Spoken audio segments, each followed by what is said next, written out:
Muito bem. Essa é mais uma edição do Dialogando aqui, que teve a segunda edição, na verdade, né? Tivemos a primeira, eu e Carlos Aros, da Jovem Pan, e agora recebemos Ricardo Marques, que é blogueiro também, do Um Blog Qualquer. É isso, Ricardo? Isso mesmo. Obrigado pelo convite, Rodrigo. Carlos, como vai? Também companheiros aí do Podástico, né, Carlos? Exatamente. A O galera, Ricardo me aguenta semanalmente lá no Podástico. O Rodrigão tá mais que convidado para participar do Podástico, dando pitacos lá com a gente. Opa! Nossa, seria uma honra, hein? Mas então, o que a gente vai dialogar aí neste belo dia que estamos aqui reunidos? Tá ensolarado aqui, ó lá. Tô vendo, tem um sol aí tremendo, hein, Aros? Pois é, fui encontrar um lugar, vou bronzear só de um lado aqui. Vai ganhar a marquinha finalmente de bronzeado. Vai ficar bicolor, né, Aros? Eu vou bronzear só de um lado, mas tudo bem, vamos embora. Bom, beleza. Acho que o assunto aí que realmente... Até tocou o telefone aqui. Acho que o assunto que realmente abalou aí a semana... Abalou a semana não, né? Tô até exagerando. Mas que movimentou a semana foi o lançamento do iPhone, que foi confirmado para o dia 12 de setembro. Altas expectativas, porque estamos no 10º ano de iPhone e a Apple tem a pretensão de um aparelho que possa, vamos dizer assim, trazer a marca de volta à inovação. O que vocês acham a respeito disso? Aros, Ricardo? Quer começar, Ricardo? Fica à vontade. Bom, então começo eu. Apple é sempre uma caixinha de surpresas e, ao mesmo tempo, ultimamente deixando de ser essa caixinha de surpresas, né? Eu tenho visto os lançamentos da Apple como mais do mesmo. Eu não sou tão fã do iPhone assim, mais para frente a gente até vai falar aí do falecido Windows Phone, né? Que é mais a minha praia, mas eu vejo que a Apple está tendo que finalmente batalhar para conseguir ter o celular aí, digamos, topo de linha do mercado, o celular com mais recursos, porque se você pega o topo de linha da LG, da Samsung e da própria Motorola, eles já não estão assim tão distantes em termos de qualidade. Eu acho que até em algumas coisas supera o próprio iPhone. Mas o iPhone vive da sua lenda, né? A lenda criada do iPhone. Então, é sempre um marco anual sobre como serão os próximos iPhones. É óbvio que a Apple vai se aproveitar desse estigma, vai se aproveitar desse momento deles e lançar alguma perspectiva nova do mercado. Mas não vejo grandes novidades que já não existam aí de alguma forma nos outros fabricantes. Sei lá, eu tenho acompanhado os últimos lançamentos e vou ficar só em 2017, tá? Os lançamentos recentes, e de fato não existe muita diferença entre os aparelhos top de linha. Se a gente for pegar todas as linhas premium, os aparelhos são muito parecidos, muito embora exista diferença entre algumas opções de marca, a construção que algumas marcas fazem para suas linhas, é o caso da família Galaxy, da Samsung, a família S, né, a família Galaxy S, que tem produtos muito bons, com o lançamento do 8, que é uma máquina absolutamente potente.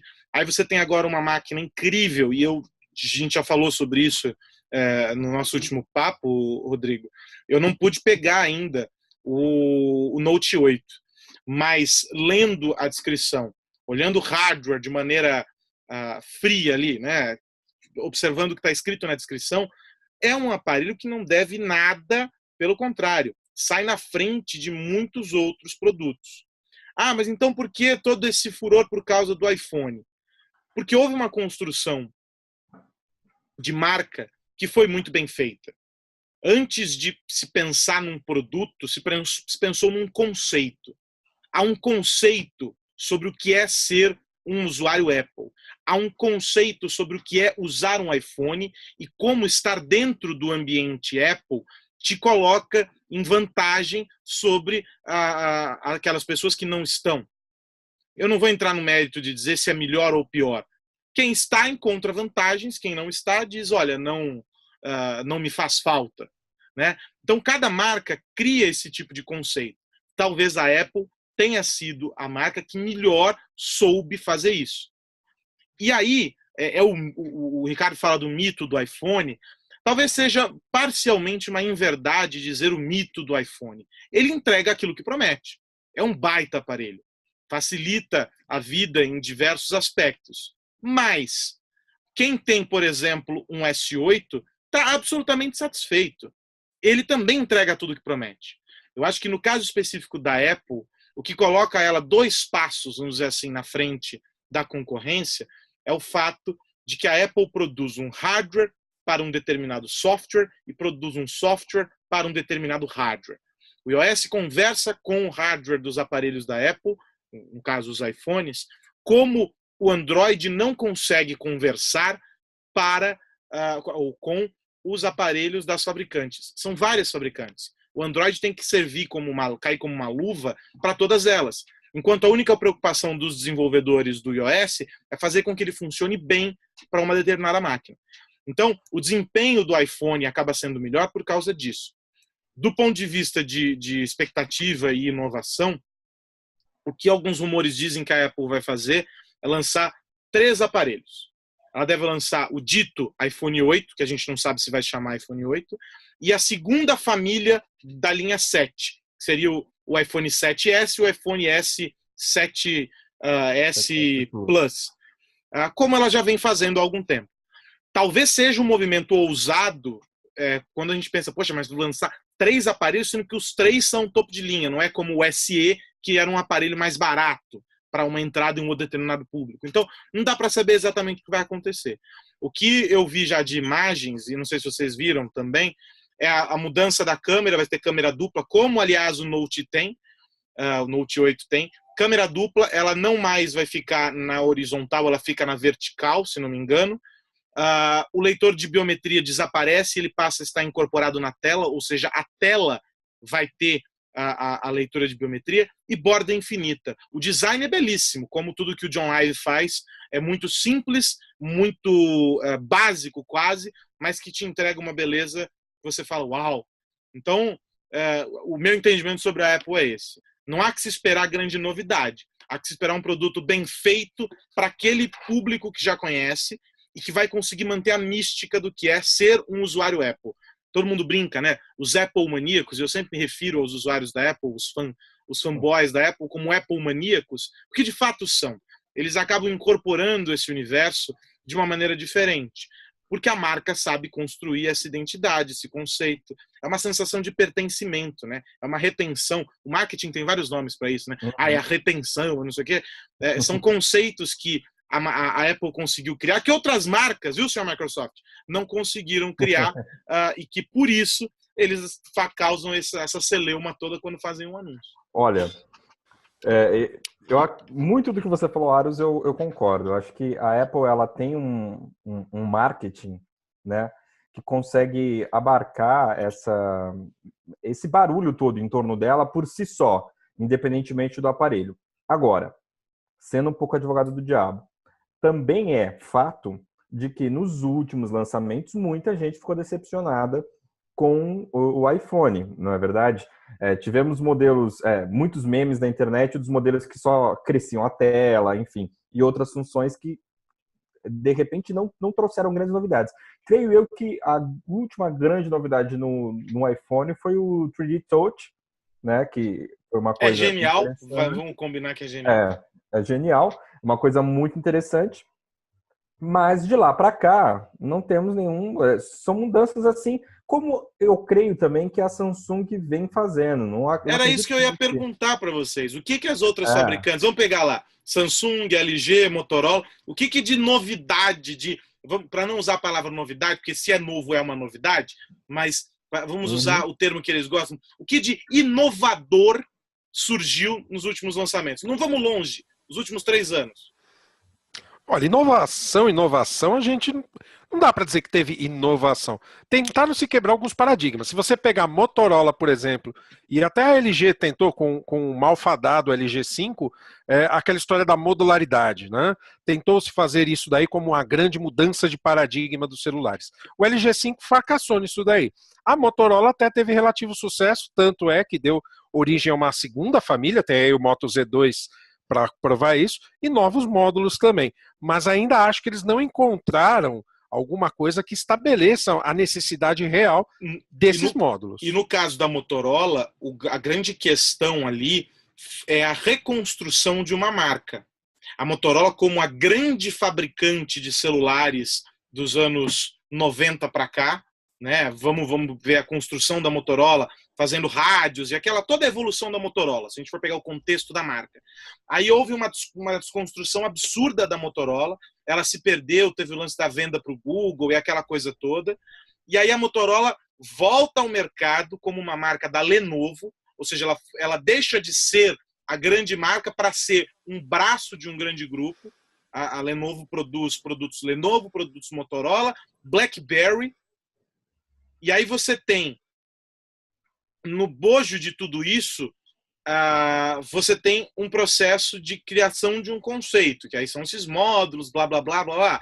Mas a Motorola passou, antes desse processo de trazer a inovação nos aparelhos, ela teve que mostrar para as pessoas, olha, a velha Motorola está de volta, eu estou aqui, viu? Vocês podem comprar meus celulares, que vocês não vão ter mais aquelas porcarias que vocês estavam tendo nos últimos anos. Basicamente, foi esse o processo. Eles tentaram mudar o nome. Eu participei de um anúncio da Motorola em que o tempo todo eles faziam questão de dizer Moto. É a família Moto, Moto, Moto. Agora isso voltou atrás. Parece que eles já estão usando de novo Motorola. Mas eles tentaram criar uma marca, não, porque Moto está mais perto, porque não sei o quê. Ouvi várias teorias sobre. Então foi um processo de reconstrução da marca. A LG não tem tradição em celulares. Então não há que se esperar muita coisa. A Samsung, pelo seu lado, poderia até inovar, mas não dá. O que você vai cobrar de inovação num mercado que está lançando pelo menos 2 vezes por ano linhas novas de aparelhos? Não existe inovação a cada 6 meses. É uma cobrança que não se justifica. E aí não estou defendendo a Apple, não. Acho que eles prometem muito mais do que oferecem em termos de inovação. Mas é que não dá para cobrar de nenhuma dessas fabricantes. Não dá. E às vezes eu converso. Às vezes eu estava aqui com o cara da IBM falando sobre chatbots e conversando sobre todo esse mercado e como o processo de desenvolvimento disso vem rolando. Cara, tem coisas que vão chegar nos próximos 3 anos que estão sendo trabalhadas há pelo menos outros 3. Olha lá o prazo para que você tenha algo no mercado que você fale assim, uau, isso aqui é de fato inovador. Então, eu acho que é meio sacanagem nossa esperar a inovação a cada novo lançamento. Agora, neste aqui, que é o de 10 anos, espera-se algo melhor do que trocar a câmera do aparelho e mudar o tamanho da tela. É que no caso da Apple, as pessoas sempre querem que a Apple venha com um novo paradigma, venha quebrar um paradigma, criar alguma coisa que balance o mercado. O último paradigma que a Apple quebrou foi em 2007, quando lançou um smartphone chamado iPhone, que quebrou a Nokia. Esse foi o último grande paradigma da Apple. Depois disso, o quê? Concordo. Assim, uma coisa que eu acho que a Apple sempre entregou bem foi ela conseguiu embalar boas ideias com acabamento bem finalizado, né? Porque, vamos lá, a questão de ter uma tela touchscreen vem de muito tempo atrás do iPhone, né? Vários outros aparelhos tinham telas touch. Só que a Apple conseguiu finalizar isso muito bem, num aparelho muito bem acabado. E aí depois vieram os tablets, né? O iPad não foi o primeiro tablet, mas a Apple conseguiu entregar um tablet muito bom. Depois tivemos os smartwatches. Vários smartwatches no mercado, e a Apple traz o Apple Watch, que, sem dúvida, para mim, pelo menos, é o melhor smartwatch do mercado. Então, nesse ponto de acabamento de construção, eu acho que aí entra muito a questão que o Aros falou, de ter o software desenvolvido para o hardware. A Apple, sem dúvida nenhuma, é uma marca que ainda, acredito eu, está alguns degraus acima das outras.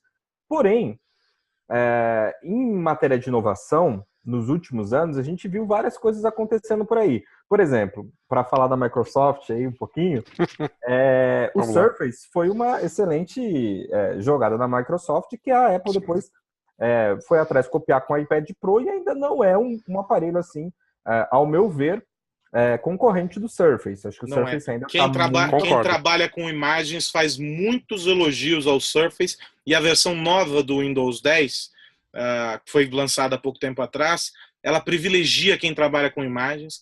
os softwares de edição que já vêm nativos no Windows 10 para essa versão, eles são incríveis.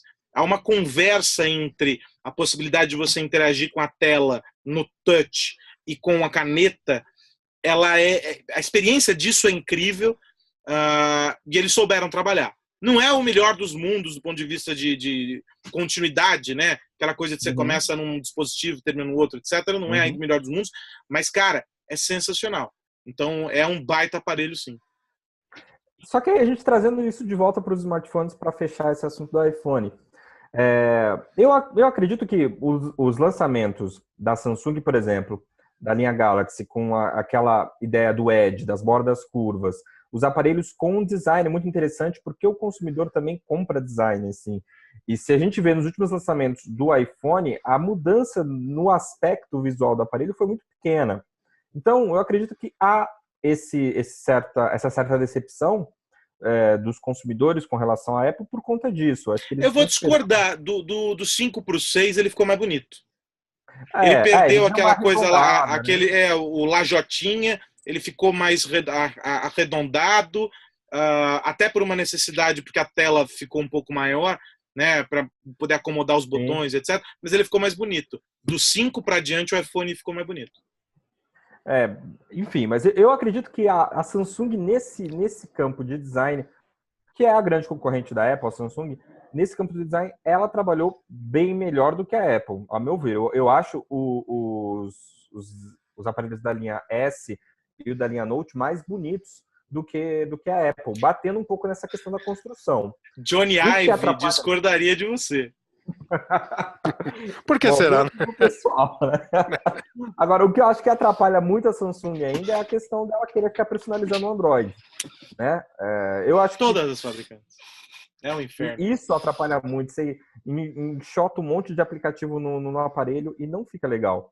Mas melhorou bastante de uns anos para cá, né? Ela tá mais leve, né? A TouchWiz ficou bem mais leve na última atualização dela. Mas ainda assim, eu acho que não é o melhor dos mundos. Eu acho que o Android puro ainda é a melhor opção. Por isso que acho que a Motorola tá indo bem, né? Que faz uma versão mais enxuta, mais seca do Android. Acho que isso acaba sendo melhor. A melhor coisa para a Motorola foi o período Google, que mostrou o potencial do Android, que é um baita sistema operacional, mostrou o potencial do Android e eles entenderam que não é preciso mexer tanto assim para que ele seja funcional. A Lenovo traz um pouco essa experiência. Eu tenho um Lenovo Vibe. A primeira geração do Lenovo Vibe eu tenho. E ele é levíssimo porque tem poucas aplicações que foram enfiadas à força pela fabricante. A Motorola repete isso. E por isso ele funciona bem nos aparelhos da Motorola. O Android ele ficou mais estável, principalmente da versão 6 para cá, e com a melhora do hardware também, que com hardware mais parrudo, o Android vai bem. Mas se você pegar aqueles celulares mais básicos, né, que o pessoal tenta empurrar aí por R$500 com o Android, a experiência com o Android não é das mais gratificantes, não. O lado positivo de tudo isso... Concordo com você que é um sistema operacional bom, desde que tenha um hardware bom por trás dele. É que o lado positivo de tudo isso é que saiu um dado essa semana do mercado de PCs, do mercado de smartphones, e os aparelhos de entrada, esses aparelhos que são que custam menos, que tem um sistema operacional mais enxuto, esses aparelhos estão perdendo espaço. Os feature phones estão quase sumindo e esses aparelhos mais baratos também. As pessoas estão querendo aparelhos mais robustos, máquinas que duram mais, porque o período de troca está aumentando. Antes as pessoas trocavam a cada ano e pouco, aí passou para 2 e agora são 3 anos em média o período de vida de um aparelho. Isso é um dado recente da IDC e que me chama bastante atenção, mostra como talvez a crise tenha um efeito enorme sobre isso, porque claro, se eu não tenho dinheiro, como eu vou gastar com um aparelho novo, algo que pode ser um supérfluo, sei lá, mas o fato é que a vida útil desses aparelhos está aumentando. Perfeito. Sabe uma coisa que eu acho que vai ser a grande concorrente da Apple na apresentação do novo iPhone? É uma apresentação que tem um dia antes da Xiaomi, do novo Mi Mix. A Xiaomi está trazendo aí algumas novidades interessantes também, né? E dizem que ele vai ter mais de 93% da tela frontal ocupada. Pode ser, dependendo do design, que um dia depois a Apple não seja assim tão revolucionária. Não sei se essa apresentação um dia antes também teve influência, né? Será que eles não pensaram, olha, vamos entregar aqui um dia antes e quebrar essa apresentação da Apple? Mas... Eu não sei se para a Apple a Xiaomi é uma concorrente direta. Não, A Xiaomi explora. Você ter, por exemplo, aqui no Brasil eles não tiveram uma condição boa para desempenhar. Mas aí o problema é o mercado brasileiro, não é a Xiaomi em si, né? Não, é a lógica de cada um dos mercados. A Xiaomi desempenha bem em mercados em que tradicionalmente a Apple e qualquer fabricante ocidental não consegue desempenhar. É como o Google e o Alibaba. Desculpa, o Google e o Baidu. O Google não consegue desempenhar bem em mercados em que o buscador chinês vai bem. O mercado asiático é um troço, sei lá, de outro mundo. A cultura e a relação que os orientais estabelecem com as marcas que são de lá é diferente dessa relação que nós no Ocidente temos da incorporação. Puta, europeu é maravilhoso, dos Estados Unidos é incrível, né? Então a gente acaba incorporando essas coisas. Eles não. Há uma espécie de uma barreira, um protecionismo, que diz assim, não, peraí, isso aqui é nosso, vamos defender. O Google não consegue desempenhar bem lá fora. A Apple, por anos, o Steve Jobs tentou abrir esses mercados, até conseguiu abrir com smartphones um pouco mais baratos, mas mesmo assim não deu certo. A Apple não consegue ter um desempenho tão bom quanto ela tem em outros mercados. Então, por isso, eu acho que a Xiaomi não concorre assim diretamente. E tem um outro detalhe, a Xiaomi usa uma estratégia de venda 100% digital, que para alguns mercados ainda não funciona. Precisa ter um grau de amadurecimento do público para que as pessoas comprem só no online. A presença física ainda é importante. Eu voltei de um evento sobre e-commerce e marketplace, em que se discute muito isso. Essa conversão, o caminho do consumidor, o que ele faz, o que ele percorre, quais são as defesas dele.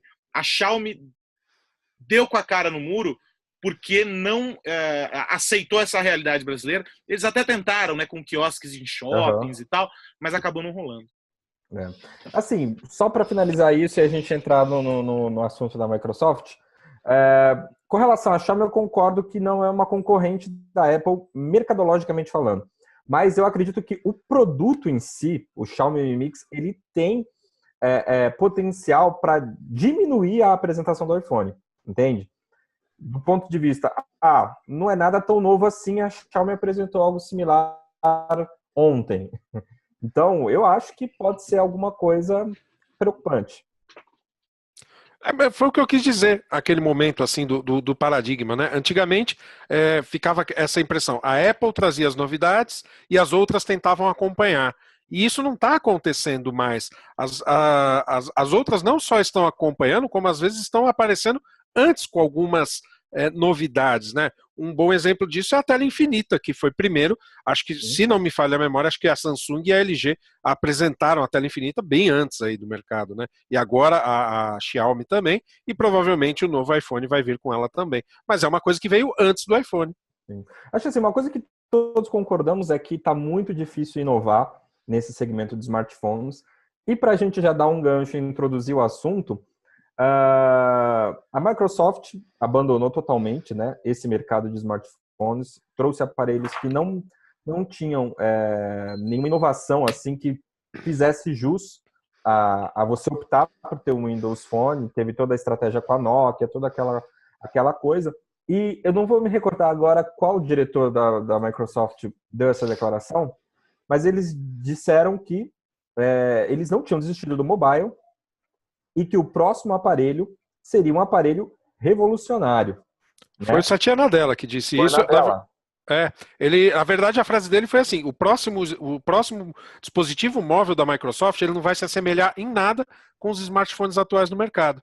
Mas, assim, ficou muito no ar essa afirmação, E eu confesso que eu não acredito muito nela, porque eu estou meio frustrado com a Microsoft já há alguns anos aí. É verdade. E nesse ponto, eu entendo a Microsoft por dois motivos. Eu entendo e não entendo, porque assim, uma coisa que eu acho que a Microsoft deveria ter deixado claro era quais são os nossos planos para o mobile. Porque simplesmente foi acabando os lançamentos, o último lançamento tem quase 2 anos praticamente, foi o 650. Então, e a Microsoft não falou mais nada. O aparelho até recebeu algumas atualizações recentes, tal, mas coisas pontuais. Os aplicativos que já eram escassos foram cada vez mais deixando a plataforma. Aí tem todo aquele papo de aplicativos universais que vão funcionar no seu notebook, no seu celular e tal, mas isso de fato não se tornou realidade.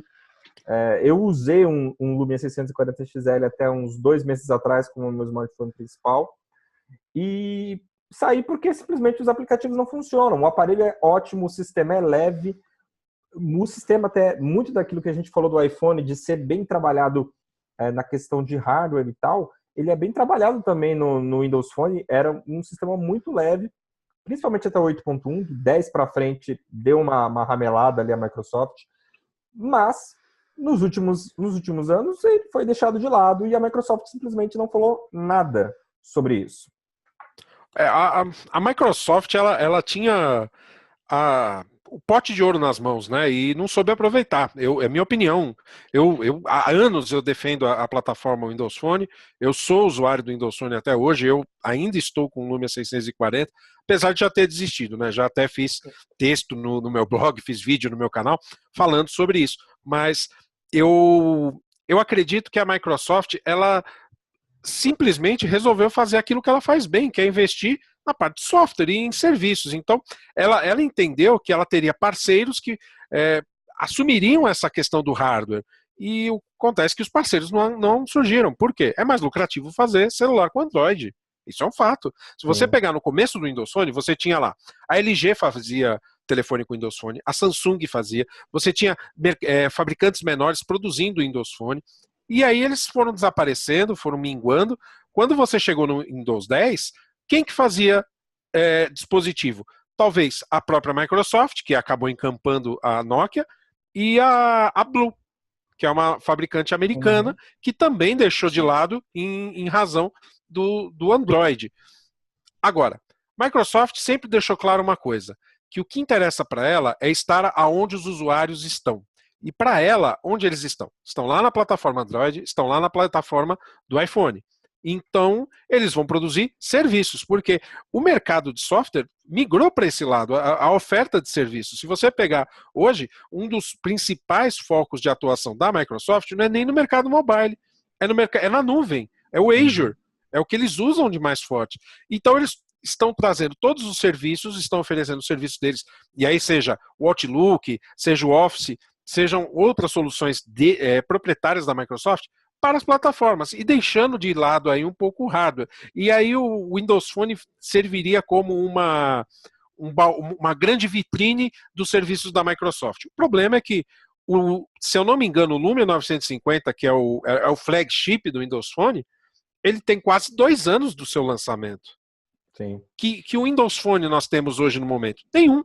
Então a plataforma, na prática, acabou. Se você pega aí participação de mercado, é o quê? Menos de 0,5%? Acho que até menos ainda do que isso. Não tem mais relevância. O que interessa para a Microsoft agora, e isso está bem claro para mim, serviços. Aí o tal do Surface Phone. Sabe Deus se um dia ele vem, né? Porque já falaram tanto dele. Concordo com você, Ricardo, e sobre a fala da Microsoft, eu estive recentemente com um executivo da Microsoft falando sobre o Windows. E aí dei uma bela cutucada sobre o Windows Phone. Falei, e aí, desistiram do celular? Não desistimos, etc. E blá, blá, blá. E tudo isso que a gente já sabe que está no mercado. Mas eu acho que a gente falou sobre a Motorola e a Microsoft, ela acaba que no caso do hardware, etc., ela está repetindo um pouco dos passos da Motorola e tentando se reposicionar.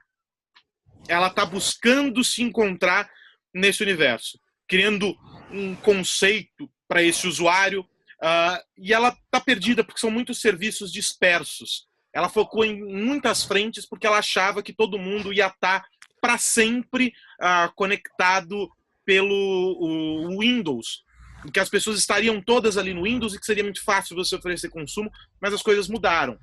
Eu fui um dos poucos jornalistas que pude assistir aqui no Brasil a uma palestra do Satya Nadella há algum tempo atrás.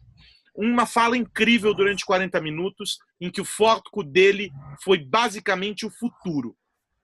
Foi uma aula de futurologia com Satya Nadella.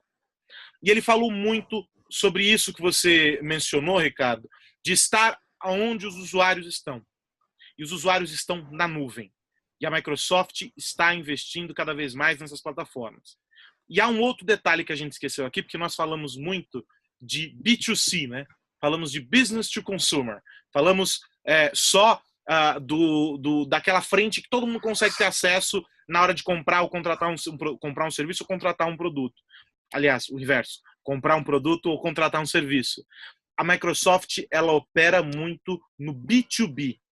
A Microsoft, ela vende infraestrutura para empresas. Esses são os grandes clientes da Microsoft.